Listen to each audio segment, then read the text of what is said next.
Pulau Rempang, proyek strategi nasional yang berujung konflik untuk mendongkrak pertumbuhan ekonomi yang mana ekonomi yang hanya akan dinikmati oleh negara tanpa sedikit pun menyasar rakyatnya. Pertumbuhan ekonomi tapi masih menyisakan derita bagi sebagian rakyat yang seolah dibasmi. Sedikit pun aneh ketika sebagian Polda Kopri meminta masyarakat tidak terprovokasi, sementara ditemukan fakta dan keterangan berbeda dalam kasus ini. Aparat yang seharusnya menjadi pelindung masyarakat kini seolah seperti pelindung investor yang justru akan menggusur masyarakat adat setempat. Masyarakat adat setempat tidak menolak pembangunan, namun menolak relokasi atas bumi tempat mereka tinggal sejak tahun 1834,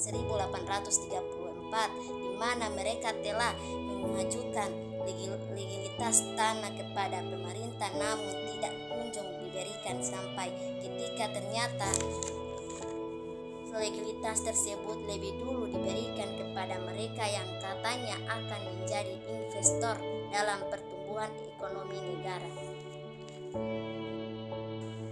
Konflik agraria di berbagai daerah seperti tak berujung saat bekas luka warga Pulau Rempang belum kering, luka baru muncul lagi baru-baru ini. Konflik lahan tambang di Pohuwato. 21 September 2023, Kabupaten Pohuwato, Provinsi Gorontalo dibuat memerah dengan kobaran api yang membakar gedung DPRD dan kantor Bupati Kabupaten Pohuwato.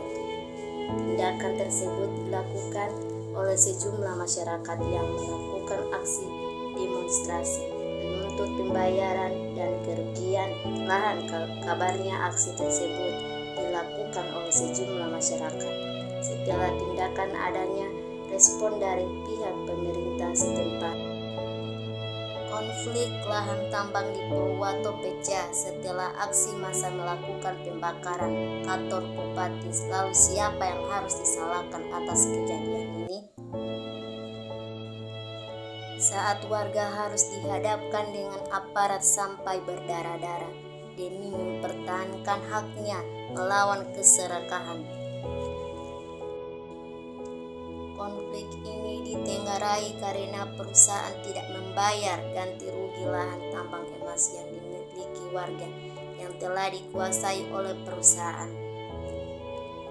Dan ternyata peristiwa ini adalah puncak dari rentetan kemarahan warga, karena ternyata sebelumnya mereka telah diperlakukan semena-mena oleh oknum pejabat setempat, dan lagi-lagi itu dilakukan secara sistematis menggunakan alat negara melalui dari akses penambang. Wahai pemangku kekuasaan, berhenti bersifat represi dan selesaikan ini dengan secara damai.